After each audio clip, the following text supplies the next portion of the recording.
Hello बच्चों, यहां दिया है in the figure a pulley is shown which is frictionless and a ring of mass m that can slide on the string without any friction. Clear? ये ring है.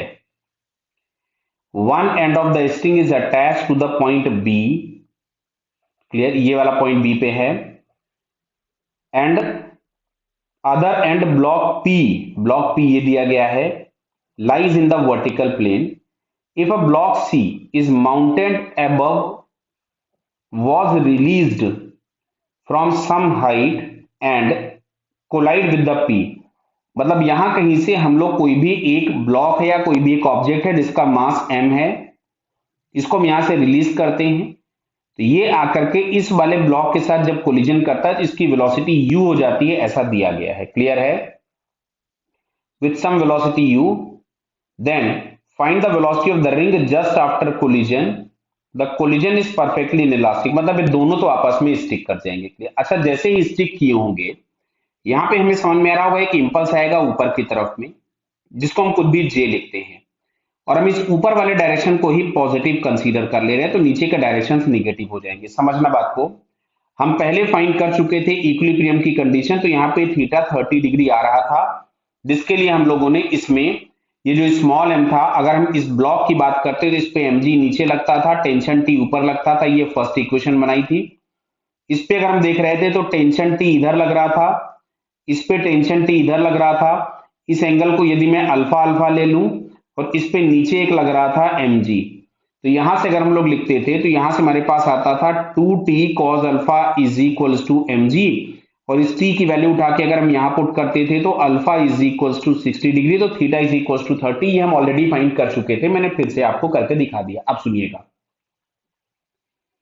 अगर मैं ऊपर की डायरेक्शन को प्लस ले रहा हूं तो यहां जो टेंशन एक्ट होगा वो टेंशन ऊपर की तरफ में होगा, तो इस टेंशन की वजह से ही कि इंपल्स लगेगा. तो मैं क्या लिख रहा हूं कि integration of T D T, इसको मैं कुछ भी जे लिख देता हूं. जो टेंशन की वजह से जो इंपल्स आ रहा है, जिसको हम लिखते हैं इंपल्स को F dot D T, F D T करके हम लोग लिखते हैं एफ डी टी, तो इसको हमने जे के नाम दे दिया. क्लियर? तो अब अच्छा देखें, तो इनिशियल मोमेंटम अगर हम लोग बात करें उस छोटे पार्टिकल का जिसको हम सी नाम दे रहे हैं कुछ भी, तो कितना है? क्या माइनस एम यू लिखें? अच्छा, फाइनल मोमेंटम अब ये हम लोगों ने लिखा था केवल सी के लिए. अब ये हमारे पास हो गया P प्लस सी, क्योंकि कोलिजन परफेक्टली इनइलास्टिक दिया है तो दोनों स्टिक कर जाएंगे. तो minus of 2m into we, कुछ भी लिख लेते हैं, V1 छोड़िए, V ही हम लोग लिख लेते हैं इसको. क्लियर बेटा? तो अब जो J हम लोगों को पास मिलेगा उसको हम लोग लिखेंगे final momentum minus of initial momentum. Clear है बेटा? ये तो यहां से अगर हम लोग देखेंगे तो ये मिलेगा minus of 2mv minus of minus M U.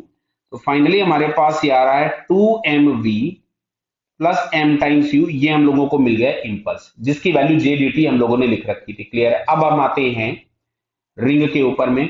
तो रिंग पे अगर हम देखें तो दो टेंशन लग रहे थे, तो इस पे जो आपके पास आएगा, तो जो इंपल्स आएगा वो इंटीग्रेशन ऑफ जे, या हम इंटीग्रेशन ऑफ टी लिखते हैं. इंटीग्रेशन ऑफ टी, ध्यान से देखना बेटा, integration of T cause of alpha into D T. लेकिन ये दो टेंशन है तो इसकी वजह से दो इंपल्स लगेंगे, मैंने बाहर में 2 कर दिया, is equals to M into कुछ मैंने V1 लिख दिया. क्या बेटा बात समझ में आ रही है आपको?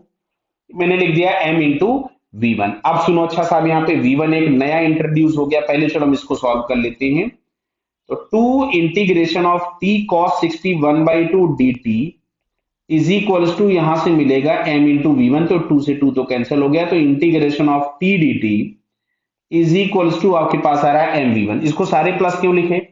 बिकॉज टेंशन के कंपोनेंट भी ऊपर ही आएंगे और इसको वेलोसिटी भी जो मिलेगी वो ऊपर की तरफ में ही कुछ V1 मिलेगी. क्लियर?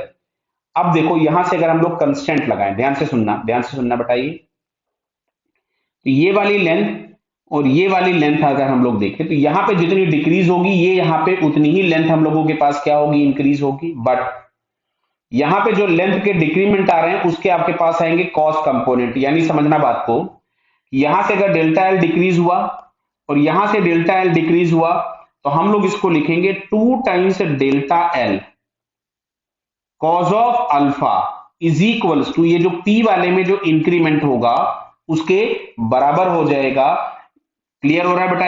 ये टोटल लेंथ में डिक्रीमेंट हुआ और ये इसका वर्टिकल कंपोनेंट होगा, इसको मैं बाई टी भी लिख देता हूं, delta L by delta T, जो कि हम लोग इस तरफ में वेलोसिटी लिख रहे थे कुछ भी v1 के v के बराबर, ये v लिखी थी ना हम लोगों ने इसकी वेलोसिटी फाइनल। यस, तो delta L by delta T को हम लिखते हैं 2 टाइम्स v1 और cos 60 हो जाता 1/2 बराबर v। तो यहां से हम लोगों को दिख रहा है इस v से v कैंसिल हो गया, तो v1 बराबर हमारे पास मिल गया v, मतलब v1 की जगह हम v लिख सकते थे, तो इसकी जगह हमने लिख दिया mv। तो j t dt की जगह हम लिख सकते हैं mv t dt, जिसको हम लोगों ने j लिखा था, तो j की जगह हमने लिख दिया mv minus of 2mv is equals to m times u। तो 3mv is equals to m times u, तो v बराबर हमारे पास आ जाएगा u/3। कितना आ जाएगा? u/3। क्या बेटा ये क्लियर हुई बात सभी को?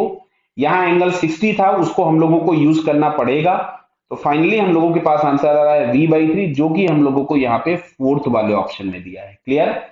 इस क्वेश्चन का फोर्थ ऑप्शन करेक्ट हो जाएगा। क्लियर बेटा? Okay, all the best.